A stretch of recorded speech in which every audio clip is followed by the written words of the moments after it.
Hello, I'm Allison Rainier. This month we explored some new and interesting stories going on around the district. From the swim team's latest victory to the Fire and Ice Festival in Lidditz, there have been a plethora of fascinating stories all around the district. Welcome to this month's episode of Hempfield Happenings.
To begin, the concept of being a bucket filler is taught widely around Landisville Primary Center.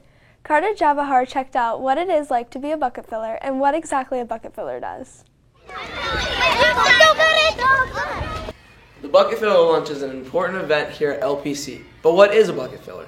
We focus on the pillars of safety, respect, and responsibility, but it really combines and encompasses being kind, being caring, being generous, being honest, having grit, having perseverance, working as best as you can be, and every day just trying to make each new day better than the day before. Mr. Swatner says they do a great job at keeping everyone positive by using signs and words like Avidum. Elephant. You are an elephant. Check it out. You're right. After bucket fillers selected, Mr. Swatner and Mr. Casabo pull them into the LGI during lunch to play headbands, a fun clue-guessing game. They go out of their way to be kind to others. They put others before themselves. They do a good job just letting teachers teach, as Mr. Swatner likes to say, so that they can do their job and so everyone can learn. They have an invisible bucket right here. So if their heart is filled with happiness and kindness, and boys and girls are being kind, being caring, being honest, being truthful, working hard, having that sense of accomplishment, we really focus as a school on safety, respect, and responsibility, but it's really all of the character words that come together inside that bucket to truly make a bucket filler. LPC uses character traits to select their bucket fillers monthly. Where they come down, they get a certificate, and we try to reach out to their parents, let them know what's going on. So it's definitely something that kids aspire to be. And they remember getting selected for fun stuff. So it's some of those memorable moments that are captured in a snapshot that live with you forever. And hopefully it encompasses that the kids remember this is all just about doing the right thing, making a good choice, and helping others. And whether you get your name on the announcement or not, if you know in here and you know up here, you are the best you can be, that's what matters most. While the rewards are important, being kind has the biggest impact around LPC, Hempfield, and the world around us. For Hempfield Happenings, I'm Carter Javahar. Next, the kindergarten program at Centerville Elementary School builds a foundation for each student's education. Katie Kriebik explored what the daily life of a kindergartner in this program looks like. I forgot to tell you, he is a guinea pig named Elephant. Kindergarten is a place where core childhood memories are made, but also a place where core learning experiences are taught. From learning to read to learning to share, kindergarten can provide many new and important activities to kids. We're the half-day program. When they first arrive, I give them a soft start, a little bit of free choice time to play and connect with friends. And then we get right into our day. We have 3 different reading curriculums that we do, and that takes a big chunk of our day. And we also spend another big chunk of our day with math. Although students do lots of learning, they still have time to learn about friendship. Playing with my friends and making new friends. Friends, probably. I normally just play tag a lot. As time goes on, the kindergarten curriculum takes in big changes. This is my 31st year teaching kindergarten here at Centerville, and it's really changed a lot over the years. When I first started teaching, I really didn't teach them how to read. We did a lot of painting and singing, but now they need to do a lot of writing, and our math is pretty hard. Even though there are many changes and the workload is more difficult, students still love kindergarten. I like reading. Elsa and Piggy. I like math. Kindergarten is a place for the fundamentals of learning and living. Every day, students are learning more and more about the skills that are essential for future success. For Hempfield Happenings, I'm Katie Krivik. The Fire and Ice Festival in Lidditz, Pennsylvania is a 10-day festival that attracts many members of the Hempfield community. Sarah Buckby looked into the festival, its festivities, and what it brings to the community.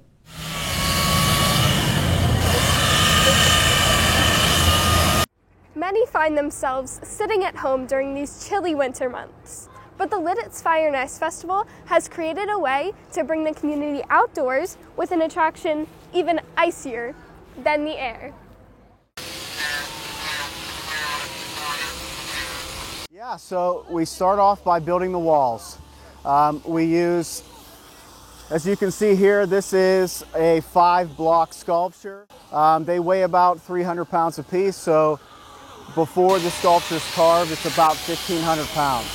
Once we start carving it, we use a paper template that we make back at our ice company, and that just gives us a rough outline, the main shape of what we're carving. The festival is an artistic way to showcase the small businesses in Lidditz. So they have, the ice comes in 250-pound blocks, and they build them based on the designs that they have and how they need to be stacked. Like Rock Lidditz, every year they'll say they want a rock theme, and then they let the sculptor pick. It starts on Valentine's Day this year, so we have a lot of love-themed ones that I think are going to be fun for people, and it's just, it brings people to the community in a time when it would probably not be very busy because it's cold and people aren't going out and doing as much, but it's great for our businesses, great for our restaurants, brings tons of people to town, and get to see Lidditz in a different way in winter. Although creating the sculptures is a tedious process, it's worth the effort for everyone involved. I'm carving Pikachu, so the kids love Pikachu. And the next one I'm going to carve right next to it, so right here, is going to be Squirtle. So I can hear everybody underneath my earmuffs, and I hear all the kids. They're super excited. They're like, oh, that's Pikachu. So that is definitely the most rewarding thing for sure. For me, it's seeing the people's faces, seeing all the pictures everybody shares of them enjoying it, because I can only see so much of it because I'm running around doing stuff, but then I go back and look and see all the different things that people have experienced while they were here, and it's fun to see all of the hard work create memories for people. Overall, the ice sculptures are a well-loved attribute to the Fire and Ice Festival that encourage many to brave the cold and be active in their community. For Hempfield Happenings, I'm Sarah Buckby. Mr. Ide has been a crucial part of the Hempfield staff. Connor Wettig dove into all of his contribution to the schools around the district.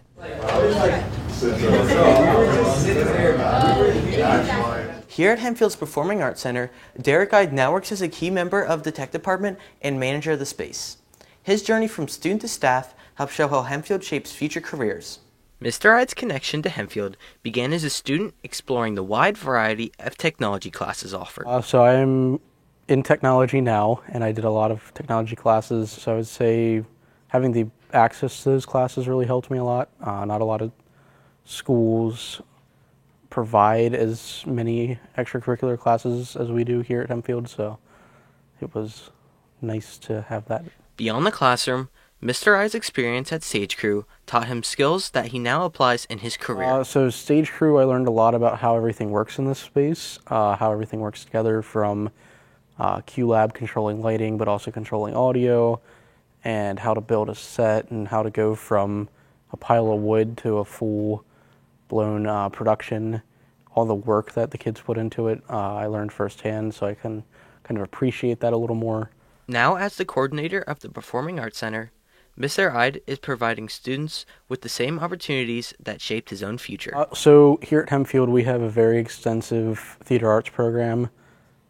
We have a very large space with a lot of newer technology in it that helps prep students for what they're going to see in college and in their career.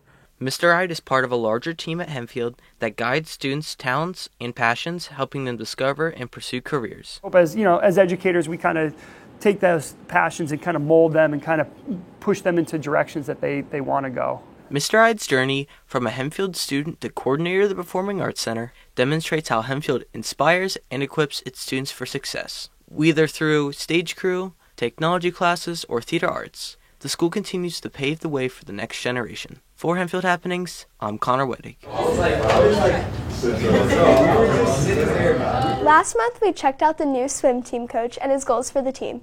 The team has been very successful this season. Their incredible team effort has created a lot of victories, one of them being the league title. Brooklyn Nolt explored what this victory means to the team. The Hempfield swim team is buzzing through competition as they are back-to-back LL League champions. Coach Eister, a Hempfield alumni, became the swim team's head coach in 2024, already making a difference. He's brought just openness. He's let not just certain people coaching, but everybody. So even if you're still just a beginner, he still helps you. And I think everybody's form of the team has gotten better together, and everyone's dropped on. Attitude, determination, and even a little fun are all important key factors to a productive practice. Yeah, I feel super fortunate because as a coach, you want to be in an environment where the kids have that self-motivation. And I feel like to be a swimmer, you have to have that.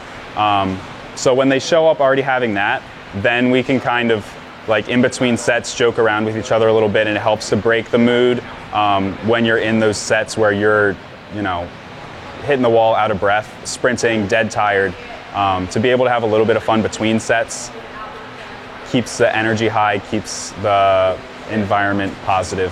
Everyone really wants to work hard and wants to strive for better. So I think everyone coming to with that mindset has really just helped a lot. Hempfield Swim will continue to carry their determination and love for the sport. This was produced before district, so watch to see how far they make it. For Hempfield Happenings, I'm Brooklyn Nolt. The psychology of Valentine's Day is very complex and can be difficult to understand. Alyssa Abo checked out how feeling love can impact the brain.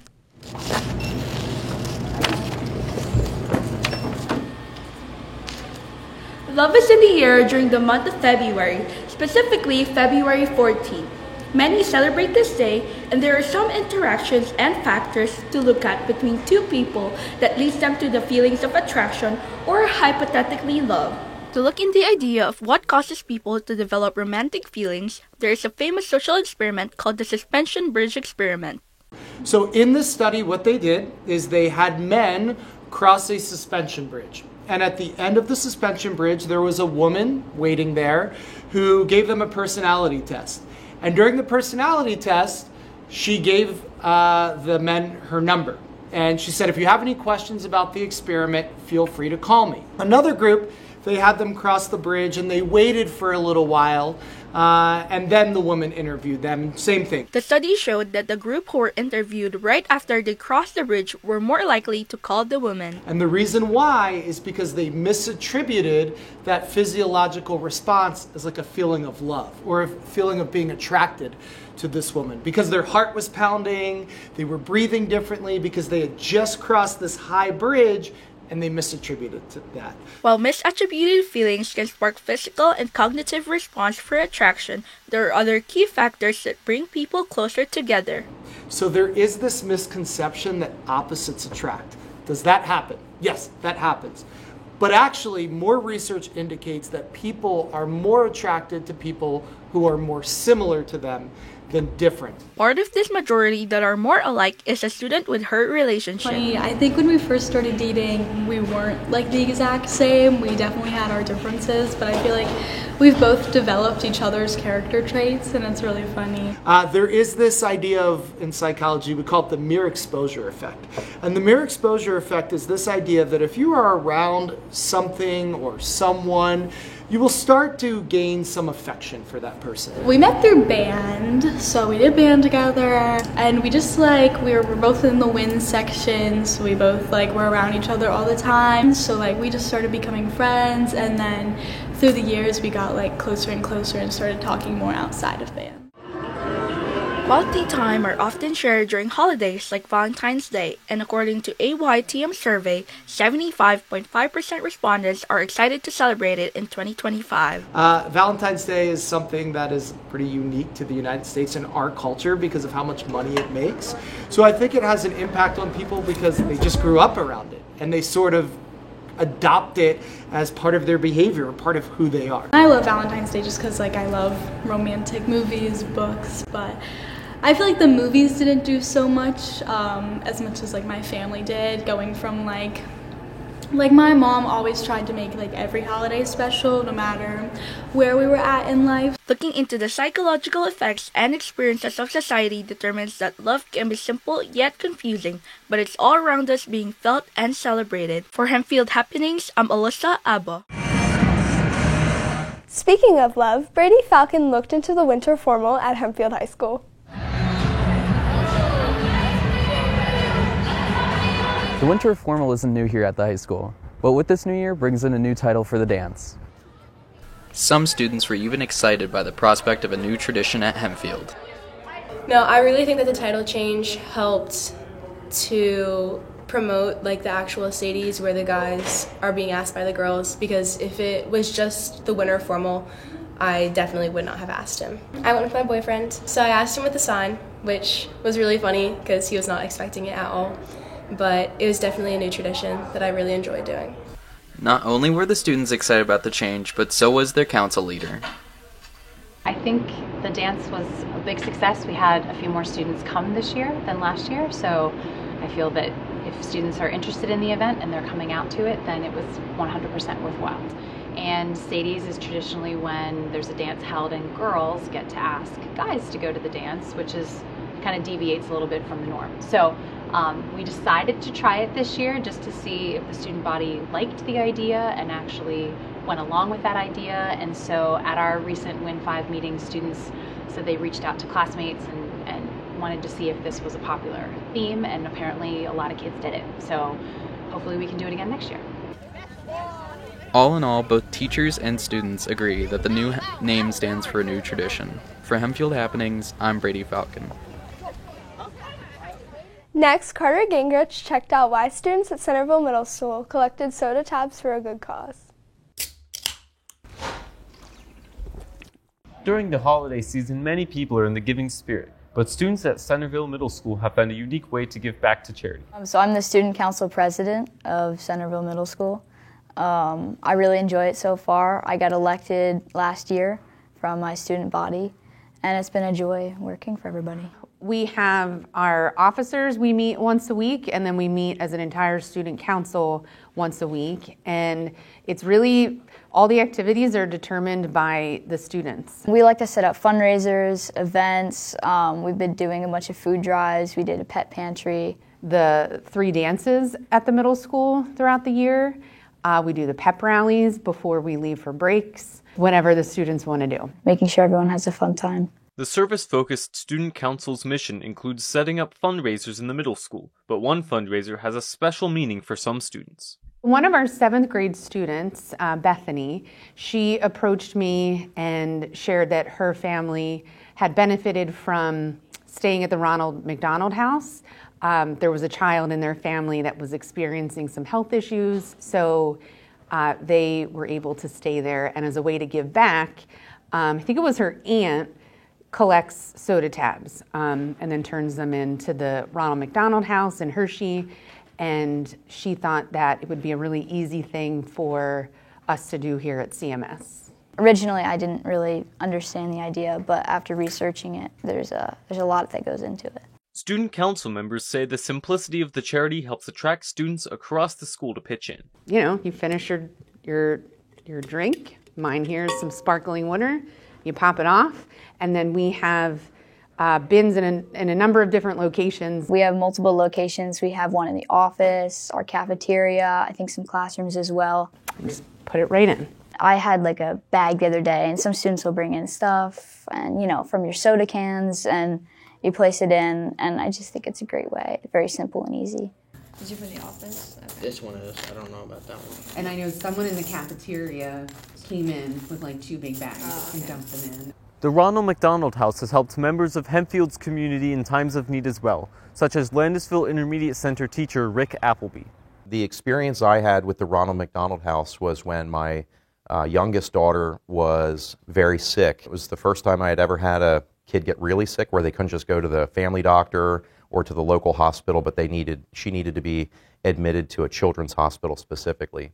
The Ronald McDonald House provides lodging for families who might have a child who is experiencing health issues and needs to be in the hospital for a long period of time. Sometimes, like when I went down for my daughter, we were expecting to be down there and out maybe that day or the next day, and we actually had a 6-week stay in the hospital. Now, we only utilized the Ronald McDonald House for a few days of that because we developed a different plan that worked for our family, but it was so nice having that charity.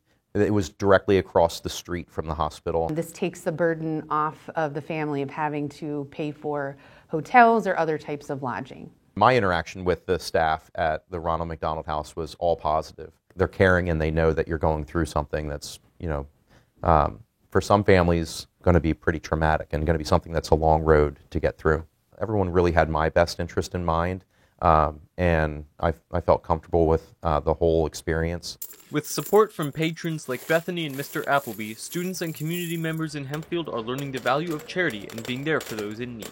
When you swing by McDonald's and you see that little tray that's underneath the drive-through window where you can toss a couple of cents in, on your way by, I look at that with a whole different set of eyes than what I did prior to my daughter getting sick. And some charities are better to give to than others, in my opinion. And I think that Ronald McDonald House Charities is a really good one to give to.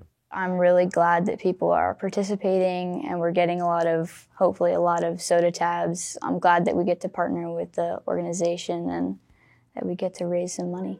For Hempfield Happenings, I'm Carter Gingrich.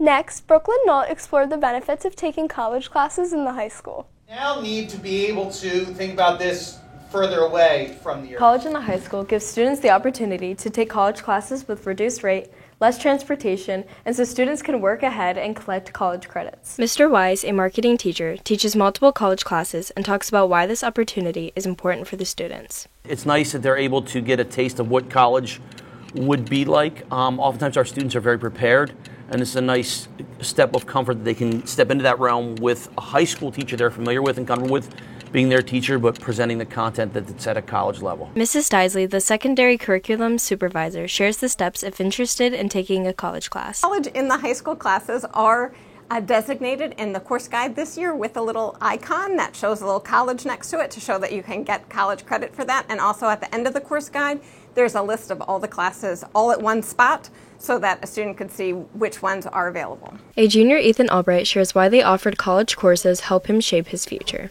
Taking a college class really prepares me for my future as it allows me to gain college credit that I can use in the future, and it also gets me prepared for the rigor of college class that I'll be taking when I attend college. College in the high school is a great opportunity for the students to work ahead. For Hempfield Happenings, I'm Brooklyn Nolt. The Wawa versus Sheetz debate has been brought up constantly all throughout the Hempfield community. Carter Gingrich explored both sides of this debate. A tale of two convenience stores, Wawa versus Sheetz. A rivalry and culture war that has divided central Pennsylvanian friends and families for decades. But which business truly has the upper hand? And what fuels this feud of family farm franchises? Wawa and Sheetz have expanded their territory across the nation, but both have their roots in Pennsylvania, and the cultural divide runs right through Lancaster. Members of Hempfield's community participate in the rivalry not only as consumers, but also as employees. At Sheetz, I do all different kinds of things. I throw out the trash, I help people check out at the register, and I cook food in the back. I am the team supervisor at Wawa, running the shift, keeping charge of the employees, making sure customers are happy, satisfied, well cared for. Everything gets taken care of, money, cash, food, all of the above. When people come in, they say hi to me, and it just kind of helps me get through my shift. My favorite part is the people. The relationships with the customers, the relationships with my fellow employees, that's what makes it worthwhile. While the rivalry between Wawa and Sheetz is largely played up for fun, it is very real for some residents of Hempfield. I feel like it's friendly. I don't know how they feel up in the higher ups, but we definitely feel it's more friendly than anything, giving each other like beef whenever I see some of their employees come in. Whenever I go into Sheetz, they give me a little beef. It's just like a fun, friendly thing. Both companies treat their employees well. They both make very good food. They both have plenty of things to offer, but I'm going to have to say Wawa's better. I really want to say that they're very similar, but what makes our gas station better, we're really good at customer service. You know, if you're having problems in any part of the store, we'll come to you, we'll help you, we'll walk you through things if you don't understand them. It's our number one priority. We have something called TCS, Total Customer Satisfaction, where our whole job is to just service you and to make sure that you're having a good time at our gas station. According to a survey of Hempfield students, Sheetz is the favorite when compared head-to-head against Wawa, and even when other convenience stores are included, Sheetz still comes out on top. As Wawa begins to open more stores in central Pennsylvania, though, this may begin to shift. As for what influences students' preference, 40.4% of polled students said the most important factor and what they purchase the most is the made-to-order food. Which convenience store is better? That remains up to personal preference. What isn't up for debate is the loyalty of central Pennsylvanians to their brand of choice and the sense of community that these franchises provide. For Hempfield Happenings, I'm Carter Gingrich. Thank you for tuning in this month. We hope to see you next month in April. But for now, let's check out what students in the fall semester created for the HorrorFest competition for Halloween.